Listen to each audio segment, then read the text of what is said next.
A very, very good morning to you, Abuja, and welcome to Midday with Mena. My apologies for the late start. We were experiencing some technical difficulties, but I'm here now, and today I am bringing a very, very interesting topic that we are going to discuss today and tomorrow. So today we will talk about it at length, and tomorrow I open up the phone line. So, stay tuned, pay attention so that tomorrow comes, you will make your contributions and call in. Okay, once again, a very good morning to you. Welcome to Midday with Mena, your go-to radio show for engaging discussions on insightful topics that affect our everyday lives. I am your host, Mena. Today we have an important issue to tackle. It is very, very, very important.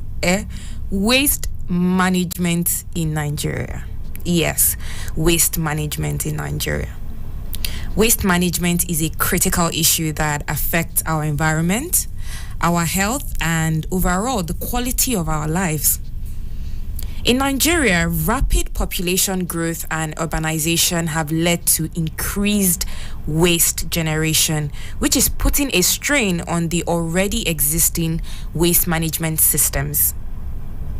On the program today, I have with me Uche Dobry of No Tag Fashion. And if you're a regular on this show, you will know that Uche is our very, very own sustainability expert because her fashion line is a sustainable fashion company. So she recycles waste products and also enlightens and educates people and tailors specifically on ways to minimize waste when producing outfits. Okay, and I'll just let Uche introduce herself and tell you a little bit more about herself before we get into the program. Uche, good morning. It's lovely to have you on the program. Hey, good morning, Mena. Been a minute. How are you morning. Doing? I'm fine, thank you. So I actually didn't know I had you on mute, so I guess you didn't hear all my intro part. Unfortunately. No, I was wondering. My apologies. So I was just telling my listeners how you are our sustainability expert, and No Tag Fashion brand. Hello. Yeah, and No Tag Fashion brand also is a sustainable fashion brand, and you're here to tell us all about waste management today. Welcome to the program, Uche. Hello, Mena. Thank you for having me. It's always a pleasure talking with you. It's actually always a pleasure, yes. All right. Waste management is a pressing issue. It's affecting our environment, it's affecting health, and it's affecting overall well-being of communities. Because the thing is, if we don't manage waste properly, then it turns into a serious pollution problem all around. Yeah. Even waste from even as far as right now we're talking about even waste we can see, like refuse dumping. We haven't even gotten into industrial wastes. The gases the refineries emit, all those things, the waste that the gases that industrial companies, industrial plants also give off to the environment, pollution, from dyeing clothing, exactly, from dyeing, exactly, chemicals, companies, exactly, pesticides, there's all of that. But we are going to be focusing on today actually on our waste, dustbin waste. Yeah. Yes. Okay. Things we throw away. Yes. I love this topic because this is a topic very, very dear to my heart. Like, it's one of the things that keep me up at night, really. I've with the little resources we have, I have tried to embark on different ways of trying to bring waste management to my immediate environment, but we are in a very stubborn society, and in a society that does not believe in, if you don't have money, they don't believe in people that don't come to them with cash. So if you don't come to talk to them with cash, they don't want to hear your voice. Okay, let's just retract. Let's just retract there. As somebody that is very passionate about environmental sustainability and recycling and also reusing waste materials, because you've spoken to us about it on the program before. Yes. Please tell us why. because we need individuals that are responsible first. So tell us why waste management is important.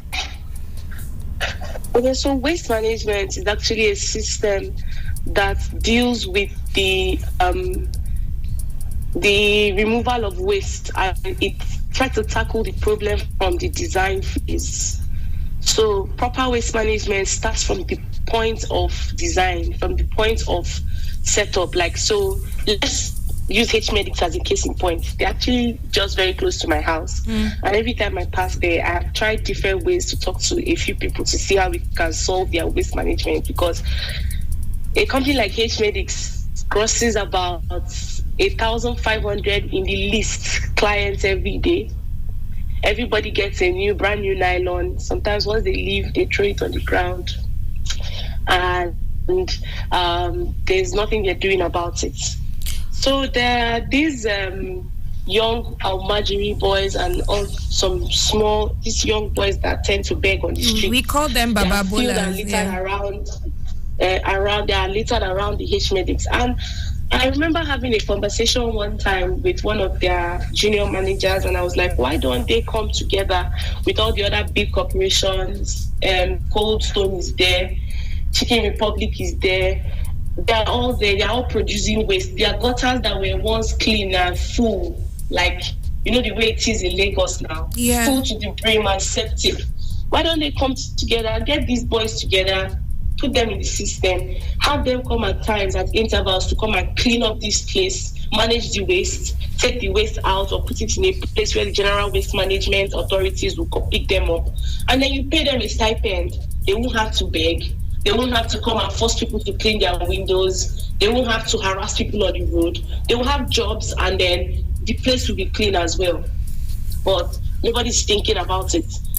We cannot keep waiting for the government to do everything. We cannot keep waiting for Uche, you see how passionate a savior. You see how passionate you are about this. Like, I'm sure when you see a nylon bag on the street or on the floor, you just cringe. And there are 1,000. I pick it sometimes and take it to the pile, because sometimes when you get to the pile itself, there's no dustbin, or the dustbin is so full, it's on the floor. Girl, there is no enough cringe to go around. But tell us, we need to know. We need to know why it's important to effectively manage our waste.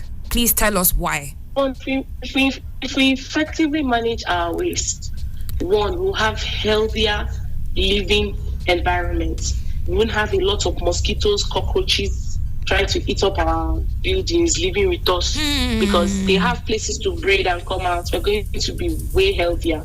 Two, we're going to have less flooding, less traffic on the road when it rains, because the gutter ways that have been made for water to pass through are filled with plastic and debris.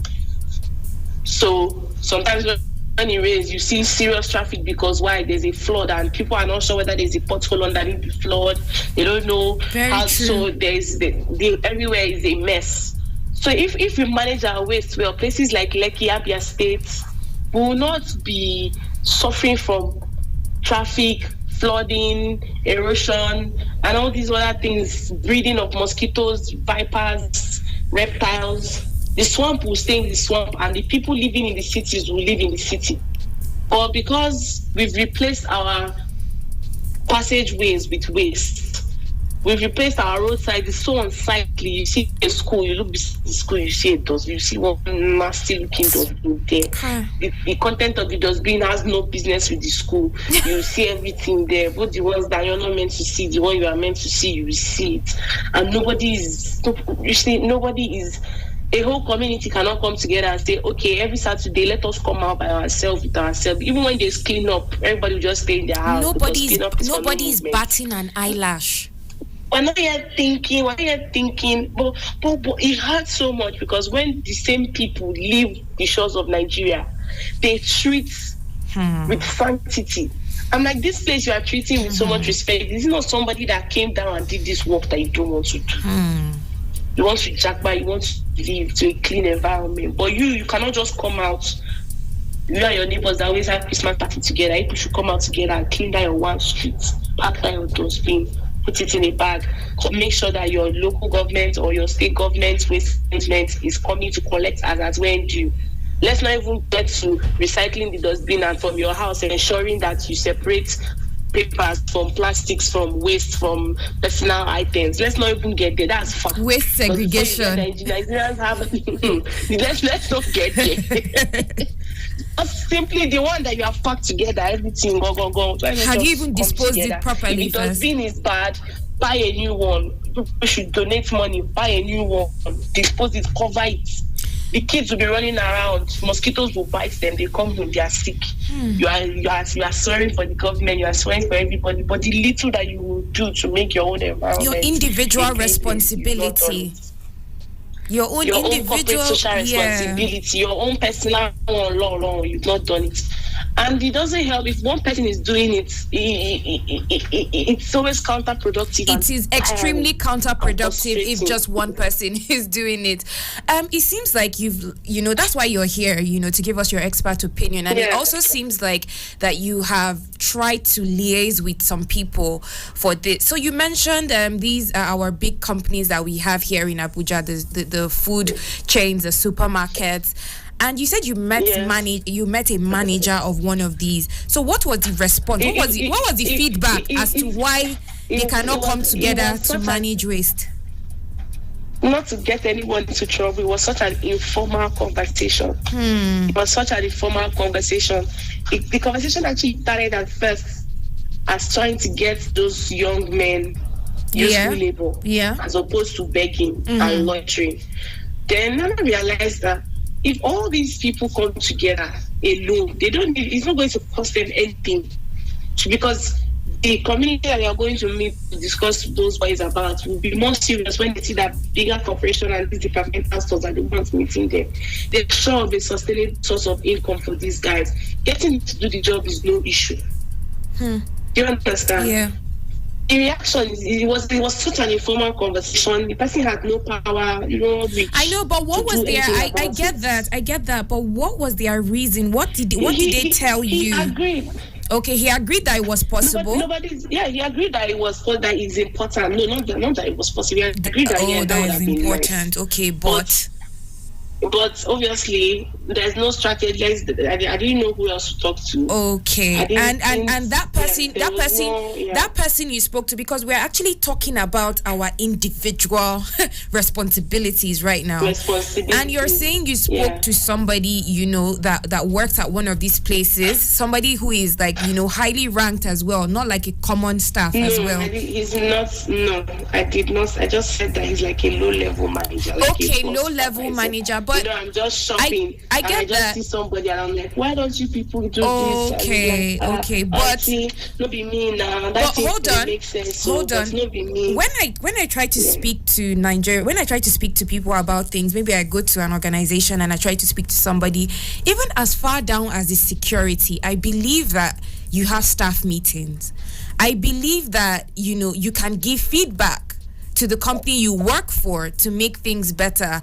So when people kind of say that, this person cannot really do anything, I do not necessarily agree. I believe, I know they cannot go and enforce those policies, but imagine if 4 or 5 staff of an organization that have a waste problem come together and keep putting pressure on the organization.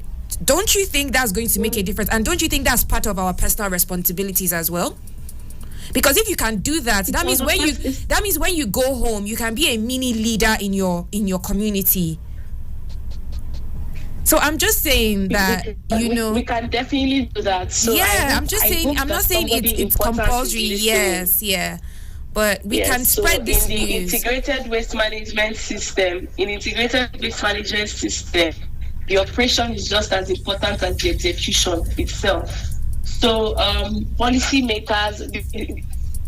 have no impact unless the smaller are able to enforce it. Societies, are able to enforce it and to carry it out. So if you read through the books, the literature of the policies, of waste policies, are so beautiful, they are so wonderful, they are very achievable, but still I still keep wondering what keeps us back. What keeps us back from taking action? from the policies, from the policies that you've seen, from the policies that you've seen and the strategies that you've read about, compare it to what we are doing here, and what do you think our challenges are? Honestly, like, look at it. What do you think our challenges are, from the waste collection systems to waste segregation to recycling to landfill management? Where do you think our major challenges are? Okay, so when it comes to waste in Nigeria, I must say, first of all, that Nigeria cannot challenged. The challenge is a mental state of being. Again, our mindset is to change, because we have those people that come to pack up the bins on routine, right? So we need all these, we need individuals, we need private individuals to create and execute businesses around waste management systems. Yeah. So we need more support to the recycling companies, our local recycling companies, our local waste management companies, our local collectors. We need more awareness on making things easy for them individually in our own homes. Let septic waste go into the septic tanks. Let's not block it with past plastic. Let plastic go in a plastic bin. We need individually to be aware. A whole neighborhood, a whole estate, a whole street, a whole local government needs to generally, if they see a dustbin that is broken, is leaking, it's their duty to look for the next authority that will ensure that is fixed as soon as possible. We don't leave it fallow. We shouldn't be seeing dustbins piling up in street corners. You see beautiful canals that have been used as storage sites, they'll be filled with dustbins. You can't do much with it. So our challenge is not a system has been set. Our challenge is not in the system. Our challenge is in our individual efforts. It's in ensuring that our gutters are clean. It's in ensuring that when we go to shop, first of all, like places like in the UK, places like Tesco's and the Sainsbury's, they do a thing where they do reward systems if you reuse your shopping bags. Yeah. But here, we keep collecting bags every day. We collect bags, we still buy nylon bags for packing up our bins, and then everywhere is just filled with plastic, unnecessary plastic. And those nylon bags, when you've used it for dustbin like this, it's very difficult to recycle them. That's the truth. You cannot really necessarily recycle them for anything meaningful. So we need an awareness. We need like a serious. It should start from ground level. Like me and my street members now should decide that, okay, this dustbin that is here, we don't want it anymore. Get a proper bin, put a lid on it, ensure that the time once it's full, it goes to the incinerator to be incinerated, or we create our own incineration point. Exactly. I like this incineration bit now. Yes, I like this part because I have two questions for you still on the challenges facing our waste management infrastructure. But the only danger with incineration is that the substance of the content of the bin. So it must not be chemical. It must not be like things that emit waste pollution apart from the usual soot and smoke and carbon monoxide. It must not be dangerous. So we have to know. So this is why the segregated waste is important. It's important. Okay, so if we are going to adopt a system where we are incinerating our waste, we must now practice separating our waste. Like we must separate it. So our main challenge is in the mindset. So we must need all those who are waste experts. So now we need the government to support them. So now go and infiltrate individual locations and now teach everybody how to manage their waste. So you come and say, this street today is your waste management training. We train them. They have to do it. That's the only way, because nobody's going to take anything serious on things like that. To still be the sort last man, sort this person, let them carry this one. Personally, I feel like we can have these things. We can have like brief video clips on billboards all around, showing how to properly manage your waste back to back, maybe for years, going people see what to do with plastics, where to place this, where to place that. In fact, the departmental stores and the big corporations should be charged, take it upon themselves to do waste management sensitization for any area they find themselves in. So, for example, now if there's a waste medics on this road, they must have a billboard on waste management. They must have a system. They must have like a plastic bin. To be an example. One or two things. To be an example to everybody else. A point, so that because that follows people home. You see that when people realize that when they come here and they see this, and okay, when they buy things and the nylons are plenty and they put it in their car and they want to get rid of it, there's a bin where they can put their nylons. Or that if you come back to reuse your nylons, you are getting 100 naira off your entire bill. Such like things that will get people to be awake, to be mindful. We are so we are so mindless. We're so unconscious acts in this. Do you feel like it's because we cannot, it's not like we don't know the consequences, so do you feel like it's because we cannot envision the consequences? Because right now, do you know what I'm picturing in my mind? Landfills. Yeah. Where do all our waste go right now? Don't they go to landfills? Yeah, that's how it is in Nigeria. I don't even want to see a collection point. I don't want to see I don't want to see what our landfills look like. If you go hiking with all these major hiking groups, go into the mountains and into places where other people don't go, you will come in contact with waste fields. Is that where they are? Wow. I've often imagined, I saw a couple of videos today during my research, and I saw some areas that the whole place is just heaps and heaps of waste, and I'm like, have we ever wondered where all our waste goes to? But now, it is even better if we have. It's not good. It's not good. But there's a general point for that first, right? Yeah. But our immediate society, like where we are living in, waste the sites, as in seeing waste in our immediate sites, the eyesore of that waste is curbed. That's one step. If you stop the smaller problems, then you can get to the bigger problems. Have you ever been on 3rd Avenue in Gwarinpa? Yeah. Have you ever been on 3rd Avenue? Do you know how many dustbin points are there? And they are all, I don't know what word to use. Eyesore is an understatement. Eyesore is an understatement for the waste on that road. And that's just one of a few places in Abuja that are, and it's such a major road. It is such a major business. It is point. now. We all businesses and and it's those people that are, it's those businesses that are the cause for this waste. And not even the residentials at this point. They don't think so. So in fact, as a point of policy, before businesses set up, their waste management should be one of the top things government check and license before they even start. So you're opening departments here and there, everywhere, in every corner of the city. You don't care whether they are filling the gutters with the plastic bottles they buy from your shop. You don't give a damn. You're just making money.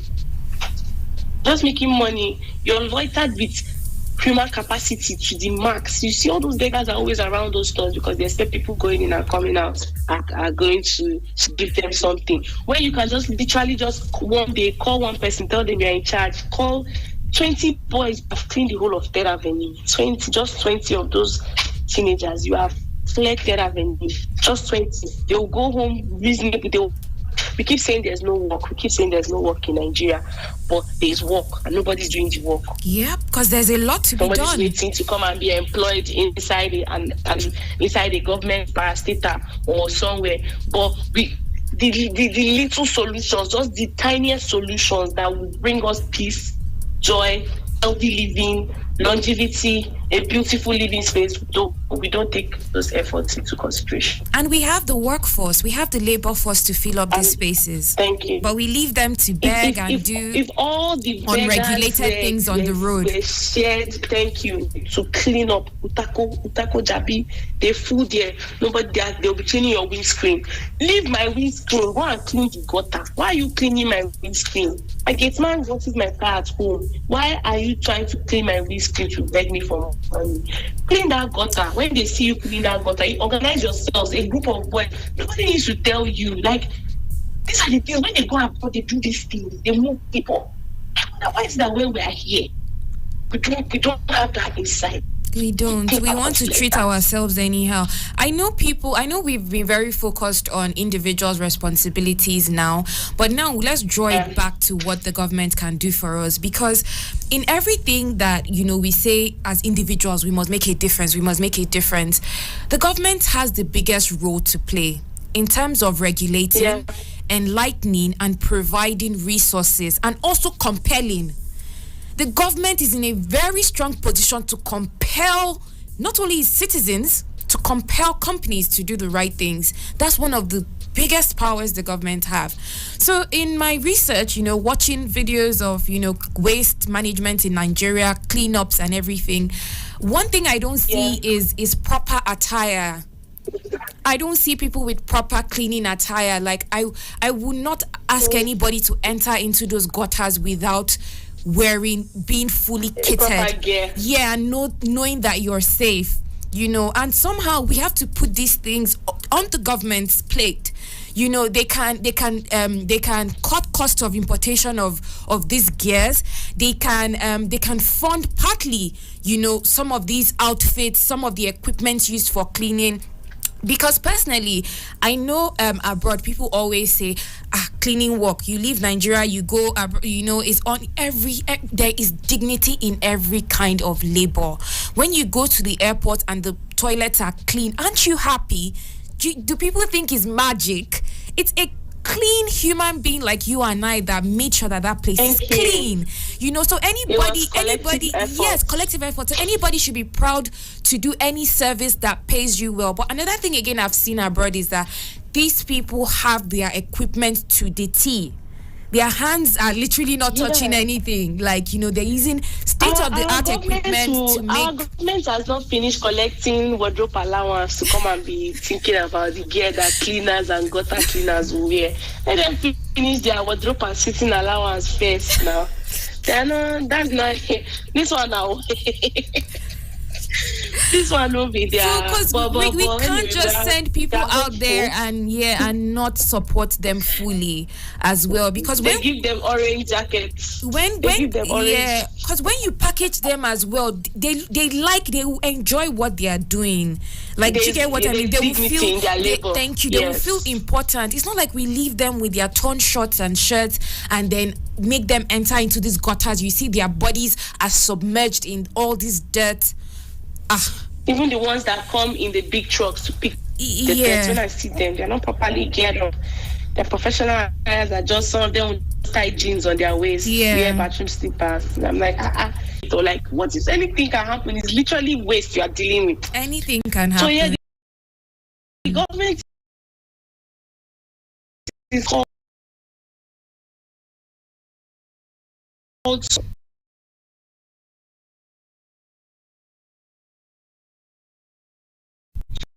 that if as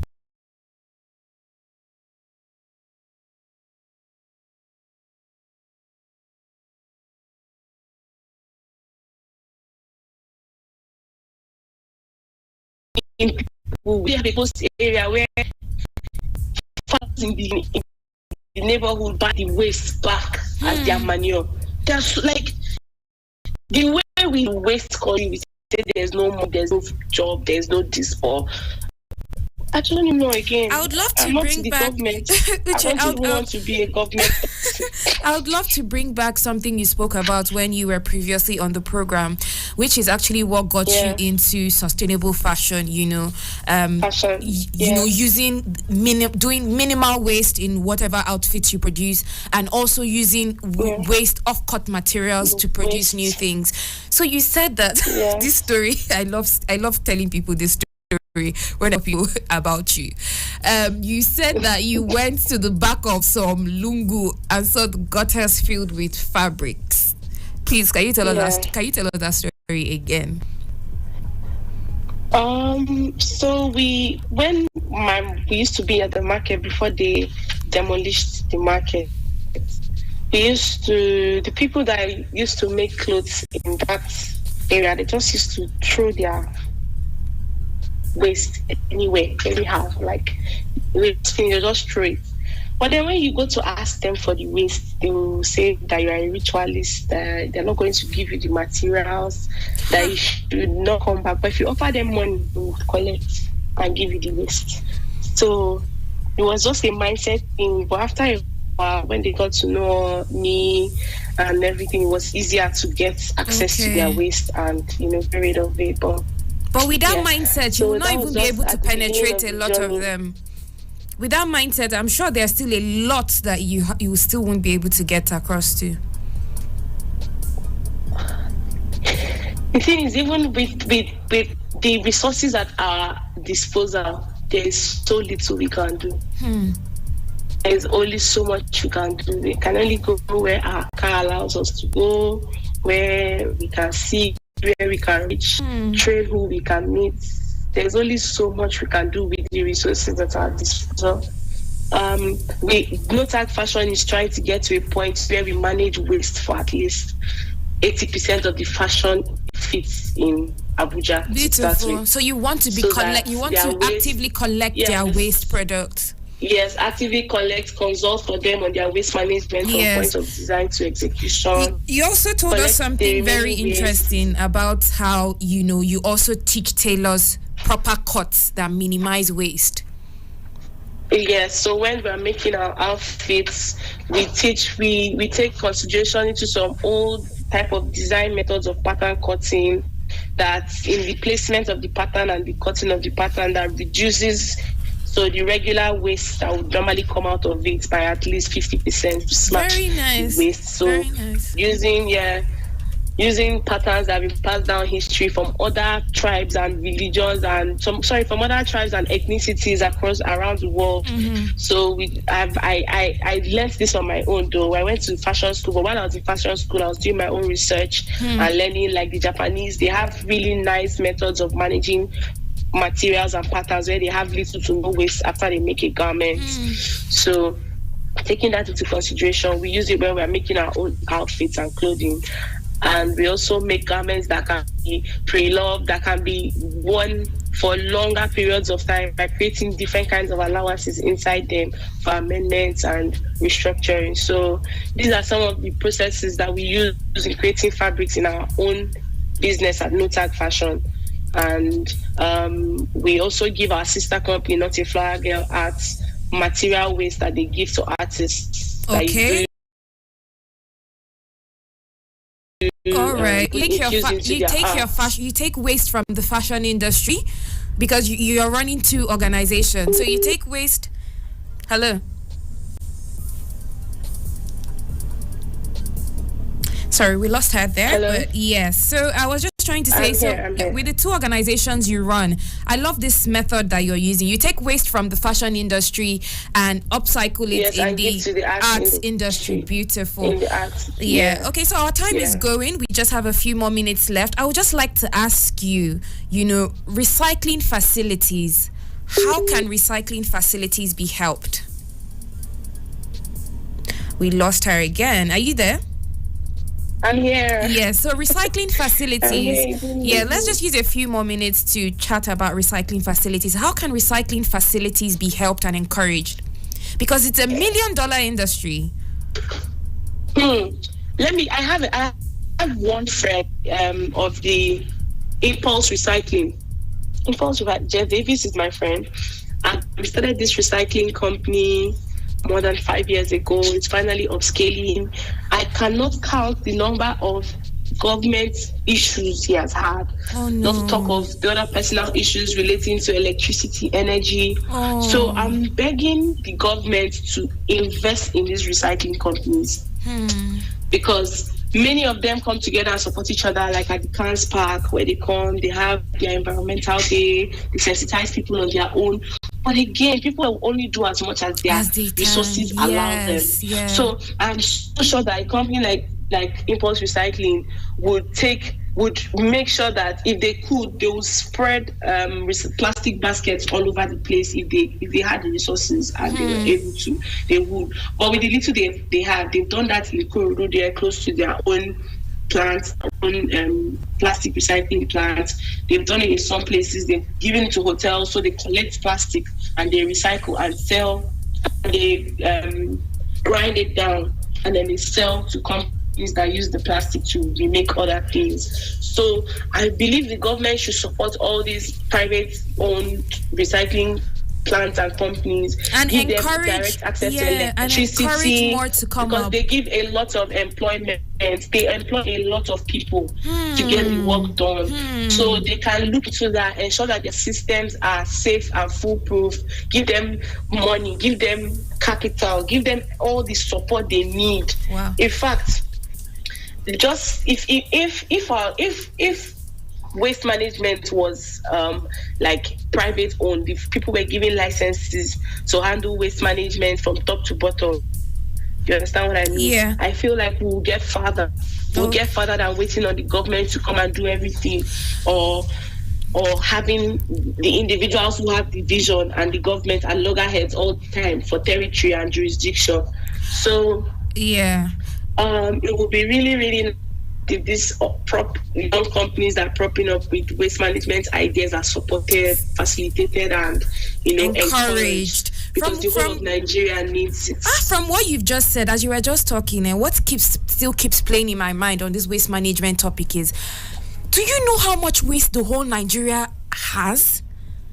Like, waste is only and I saw something online on the inside business, that's a quote that said waste is only what did it say? It said waste is unused materials. Like, waste are things that we've not yet found uses for. Yes. Like, because we've not found a use for it, is waste. Yeah. So, but once you find a way to use, so there are people that use their waste to generate electricity in India. Yes, even I've in heard some parts of America. Yeah. They're using the waste that were thrown away, that were seen on the streets. Somebody's taking it up and using it to do electricity. Some people are using their waste to create materials for building homes. Using their waste to feed their farms. Nigerians have always thought that, there's something that, the whole world is telling us, that we need to move from heavy consumption to production. Yes. Okay.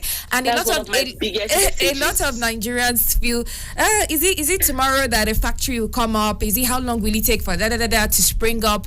But from what we've spoken about, recycling is another way of actually eating our cake and having it. Babe, that's why. Okay, so eating our cake and having it. My company has the fashion declutter pop-up. This one is just fashion related, but it's like where we encourage people to get rid of the old, come out. Like, statistics shows that there's enough clothes for the next 6 generations of the world. As in, even if they don't produce any single thing again from today, I was going to report you. Years. I was going to report you to my listeners. This Uche that used to tell me not to buy clothes. I cannot even buy clothes in peace. She said I should not buy any clothes. I should wear all the ones I have to the fullest. We'll bring them, we'll style them, we'll resew them, we'll change their style, but retain one garment. But so we have the declutter purple, where we encourage people to get rid of the excess. We encourage them to consume less, and we bring people together to sell their pre-loved items, make money, and still collect new items from pre-loved items. So it's like a recycling of some sort. Yeah, so people can do this within their communities. People can do this small drives within their own communities, just to help a little bit. We have another one coming up on the 29th to 30th of July, a fashion declutter pop-up. So we're looking forward to decluttering for as many people as possible, and having other brands too, other fashion brands, have stands, and get rid of their excess, their, old sales, old stock, and just come together in a community where we all talk about how we can be more mindful with our consumption. With our waste. All right. Thank you so much. Our time has been fast spent. And Uche Dobry of No Tag Fashion, thanks for coming on the show and speaking to us in-depthly about waste management and why we need to effectively manage our waste as a country. And you have told us it's a collective effort for everybody, individuals, government, private organizations, anybody that, gives off waste. It's our duty to come together and make sure we manage our waste properly, because it could also be a reward to us as well. Thank you so much for coming on the program, and that's a wrap on Midday with Mena. Do have a lovely day ahead. You're welcome. Have a wonderful day. Thank you.